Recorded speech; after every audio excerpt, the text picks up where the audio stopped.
The message from much of the East Coast: stay out of the woods. The risk of wildfires is just too high. The New Brunswick government has banned access to all Crown land, and in Nova Scotia, the province has banned all travel and activities in wooded areas, thanks to delicate, dry conditions. No fishing, hiking, driving ATVs, or camping, except in official campgrounds.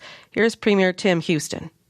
As a society, we must do everything possible to protect each other, to protect our communities, to protect property, and of course, to protect lives. We'll hear more about that ban in a moment. But first, to Newfoundland and Labrador, where there have been evacuation orders upon evacuation orders this summer because of wildfires, many of which remain out of control. Scott Chandler is from Small Point, Adams Cove, Blackhead, Broad Cove on the Avalon Peninsula, about a 2-hour drive from St. John's. He evacuated a week ago, and he found out a few days later his house was destroyed. Good morning, Scott. Morning. How are you today? I'm doing well. How are you doing? I'm coping. I'm going second by second, minute by minute, hour by hour. And when did you realize that things were as bad as they were and you had to leave? So last Monday, I was out doing some just yard work, and I could see off in the horizon, I could see some black smoke. My wife, who has 10 years being a firefighter in Alberta, said to me, Scott, we need to go in and start gathering up some stuff. We've had 12 wildfires since May 7th. So I can say I didn't really take it seriously. I thought, you know what, I'll pack a bag and we'll be gone for no more than 24 hours. Unfortunately, I was absolutely wrong. Mm-hmm. And when did you learn that your home had been lost?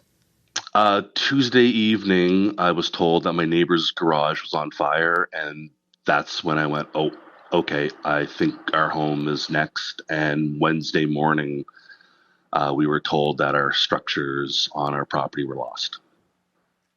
How did you react? I mean, what did you think? Numb,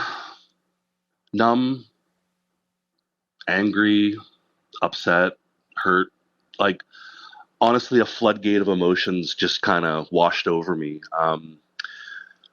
As soon as we got to the evacuation center, my wife and I were just thrown into the fray. Okay, good, you're here. You can help us organize this and you can do that and blah, blah, blah. And we've been going nonstop. We've been doing 12 to 16-hour days. So that's helping. We're both officers in the Canadian Armed Forces, so we're used to high-stress situations. And we believe in community. So it was just kind of a normal transition for us to go from evacuee to helping out.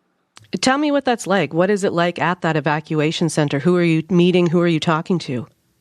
We're talking to literally a hodgepodge of everyone in the community, elders, youth, people that lost their homes.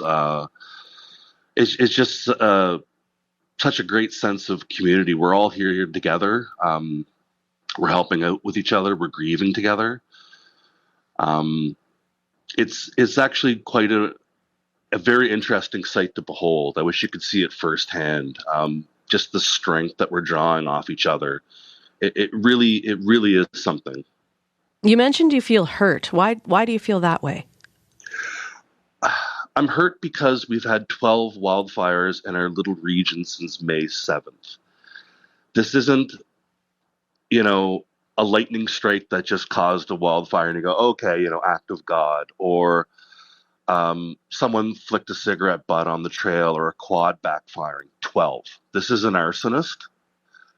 This is someone out deliberately setting fires, and they're causing fear in the community, and that hurts. It hurts that there's someone out there that's enjoying the pleasure of people being displaced and whatnot.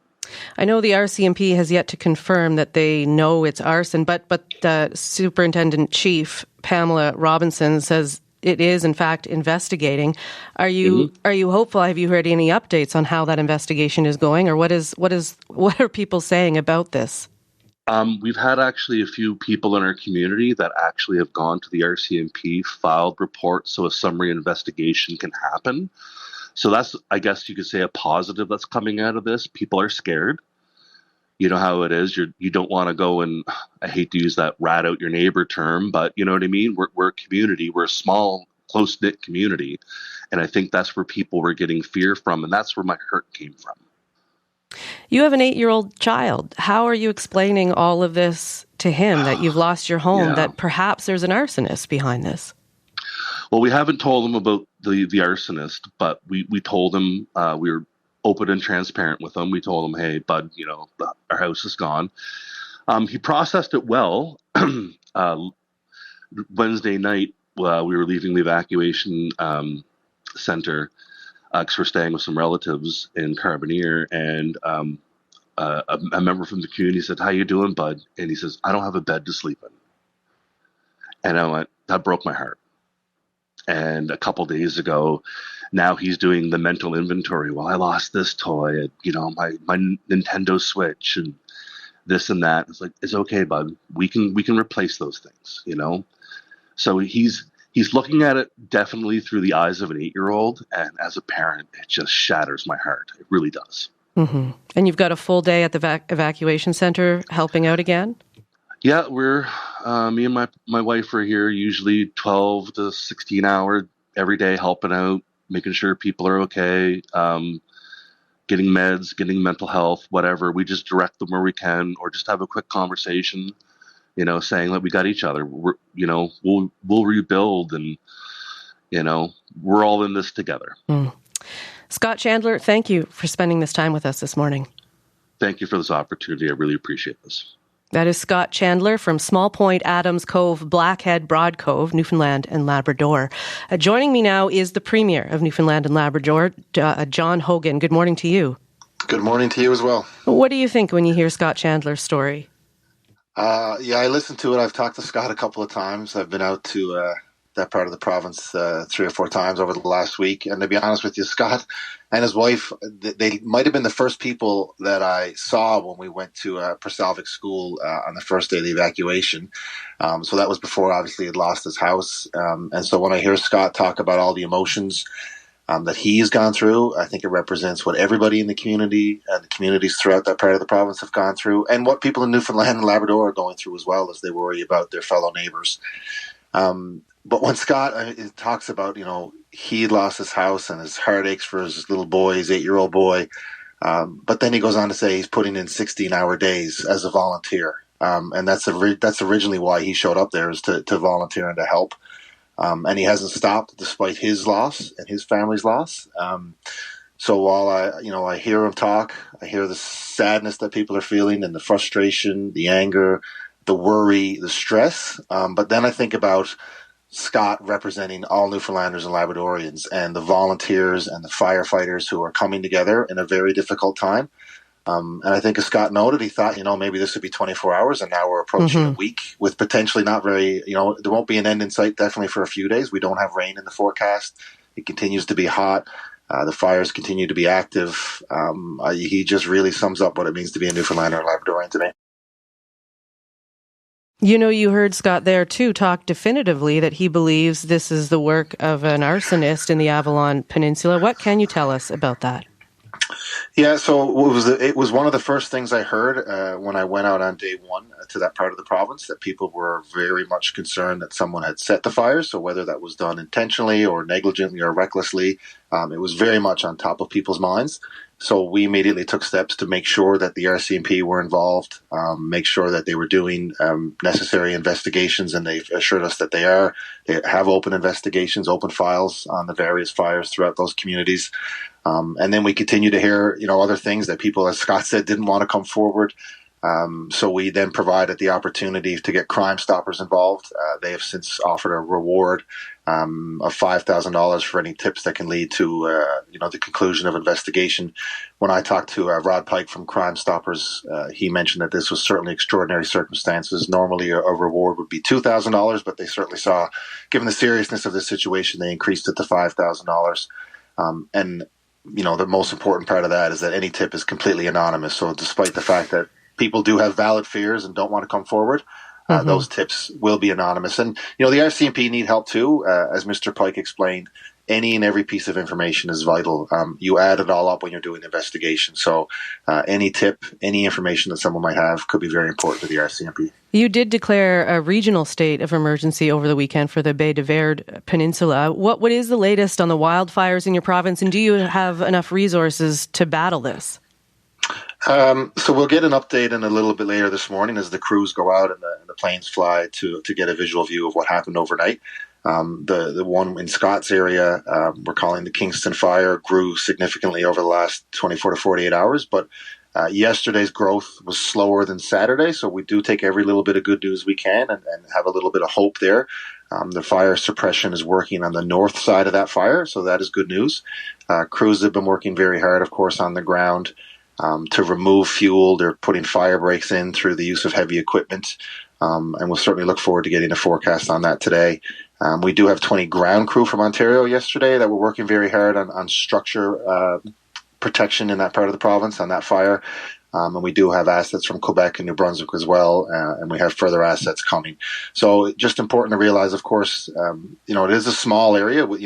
There are a limited number of assets that will be able to fly in that airspace at any given time.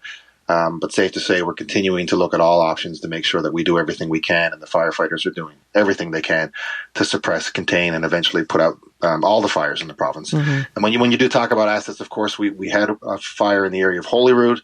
That's now being categorized as being held, so that's very good news. An evacuation order there has been removed, so people have been able to return home.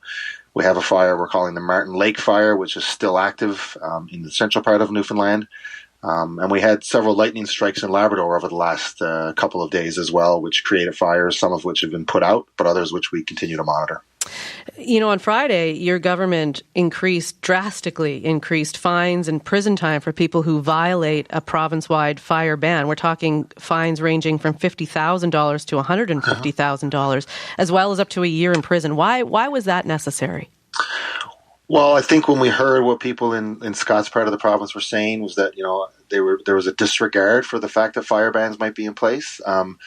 It could be carelessness or negligence or just not following the rules. And fines are certainly a way to make sure people are aware of the rules and that there will be serious consequences if they're violated and breached. And we felt it was very important to communicate that to the public because people hadn't necessarily been following the rules. And we've had reports through communities. We've had, for example, St. John's Regional Fire Department has had to respond to bonfires. So it is a deterrence. And in the event that someone is fined, it will be a punishment for violating these very serious rules. All of this is going on, and you managed to attend the Canada Games this weekend. Your province is hosting that. How are the fires impacting the games, and are there contingency plans in case the fires worsen? Yeah, so as of now, we had day one of sporting events yesterday. Over the course of the weekend, we had some ceremonies, and Hall of Fame ceremony and opening ceremonies was just fantastic. We continue to monitor, of course, the health and safety of the athletes and the air quality. That does change on a day-to-day basis. Even outside my house, some days it's hazy and some days it isn't. So it's continually going to change over the next week or so or 2 weeks while the Canada Games is here. But everybody, the athletes and the volunteers have the firefighters and the volunteers and the evacuees in their minds. But they've worked very hard to get to this point in their lives and their athletic careers. And, it's important for them to enjoy the moment. And I think it's important for Newfoundlanders and Labradorians to recognize that the Canada Games can go ahead. The firefighters are continuing to do the extremely dangerous and hard work. But hopefully people can just take a moment and enjoy some of the games, enjoy some of the happiness, and try and put a smile on their faces. Newfoundlanders and Labradorians continue to deal with the very unprecedented and serious situation. Premier, thank you for making time for us this morning. Thank you very much. Stay safe, everybody. John Hogan is the Premier of Newfoundland and Labrador. He joined us from St. John's. Nova Scotia's sweeping ban against all travel and activities in the woods has caused some confusion and upheaval. Anyone caught violating the ban faces a $25,000 fine. Jana Barlow is the executive director of the non-profit Hike Nova Scotia. We've reached her in Halifax. Good morning. Good morning. Jana, what do you think of the ban? Is it worthwhile? Oh, it's heartbreaking. I'd love to be out there in the woods, but it's necessary. It's so dry here and there's no relief in sight. I'm just concerned about people's homes and livelihoods, and also just our wild green space. I don't want that to go up in smoke. And hikers are nature lovers, and we don't want to see that impacted. Initially, I think people were a bit confused on where they could go and couldn't go. Do you understand now where exactly you can and cannot go, and do people generally understand? Yeah, I mean the messaging when it first came out last Tuesday at first was a little bit ambiguous, but more clarity came in the following days. So that's good. I think people have a pretty good idea now, and we're doing our best on our end to try to get the message out there. I guess it was probably most frustrating and most confusing probably for some of the tourism operators, the folks who deal in the outdoor recreation tourism product, which is one of our biggest tourism products. There was a lot of frustration in those first few days. And where can't you go then? Well, basically any wooded trail, any wooded area, more or less. So if it's got trees on it, then more or less the message is to stay away. Yeah. And what are you hearing from tour guides and these outdoor operators about what this means for their living? Yeah, I spoke with one on Friday, and they were reeling. Those first few days were pretty confusing. And in one day, one operator was answering like 300 emails from people just for his business, to asking what's going on. I'm contacting you to cancel my entire trip, and apparently there are ways you can get permits to do some activities, but that wasn't entirely clear at the very beginning. So they're working it out. But either way, a lot of these businesses their bottom line is going to be impacted. This month, it is the prime time for tourism in Nova Scotia. And a lot of people are going to be hurting from it. That's for sure. And interesting that the ban is actually in place until October 15th, unless there's enough rain. So how are people reacting to the length of this ban? Well, we actually 2 years ago had a similar ban come into effect. And luckily, last year, it was only about a week or so until we got enough rain and the ban could be lifted. Right now, it's just waiting and praying and hoping for rain. Thursday is the first rain that is forecast. And it's only 60% chance of showers, which isn't even going to put a dent in putting the edge off of all of this. So, I think we may be looking at a long haul here. Mm-hmm. Are you worried that this sort of thing becomes more familiar in that quite frequently we see these kinds of bans, and what that means for operators and just people generally in your area? Yeah, there is the thought, is this the new normal? I really hope not, because it's going to affect a lot of people in terms of not only economics, but also mental health and physical activity and getting out there, right? A lot of people need to go to the woods and nature just for their own mental health, me included, and tons of folks that I know.